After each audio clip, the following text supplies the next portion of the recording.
Enforcement സ്ക്വാഡിന്റെ നേതൃത്വത്തിൽ നടത്തിയ പരിശോധനയിൽ കണ്ണൂർ ജില്ലയിൽ നിരോധിത കുടിവെള്ള കുപ്പികൾ ഉപയോഗിച്ചതായി കണ്ടെത്തി. പേരാവൂരിലെ റോബിൻസ് കാറ്ററിംഗ് സെന്റർ എന്ന സ്ഥാപനമാണ് കഴിഞ്ഞ ദിവസം നടന്ന പൊതുപരിപാടിയിൽ നിരോധിത കുടിവെള്ള കുപ്പികൾ വിതരണം ചെയ്തത്.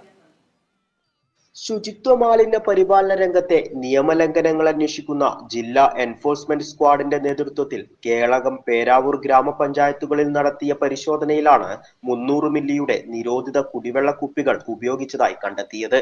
ഇതേ തുടർന്ന് റോബിൻസ് കാറ്ററിംഗ് സെന്റർ എന്ന സ്ഥാപനത്തിന് 10,000 രൂപ പിഴ ചുമത്തി. കേളകം പഞ്ചായത്തിൽ ഒരു ചടങ്ങിൽ നിരോധിത കുടിവെള്ള കുപ്പികൾ വിതരണം ചെയ്യുന്നത് ശ്രദ്ധയിൽപ്പെട്ട ജില്ലാ എൻഫോഴ്സ്മെന്റ് സ്ക്വാഡ് കാറ്ററിംഗ് ഏജൻസിയുടെ പേരാവൂർ തുണ്ടിയിലെ ഓഫീസിൽ നടത്തിയ റെയ്ഡിലാണ് 2700 ബോട്ടിലുകൾ പിടിച്ചെടുത്തത്. പേരാവൂർ ഗ്രാമപഞ്ചായത്തിന്റെ നേതൃത്വത്തിൽ തുടർ നടപടികൾ സ്വീകരിക്കും. ജില്ലാ enforcement squad leader EP Sudheesh, enforcement officer KR Ajayakumar, health inspector Divya Raghavan എന്നിവരുടെ നേതൃത്വത്തിലായിരുന്നു പരിശോധന. Kerala Vision News, Kannur.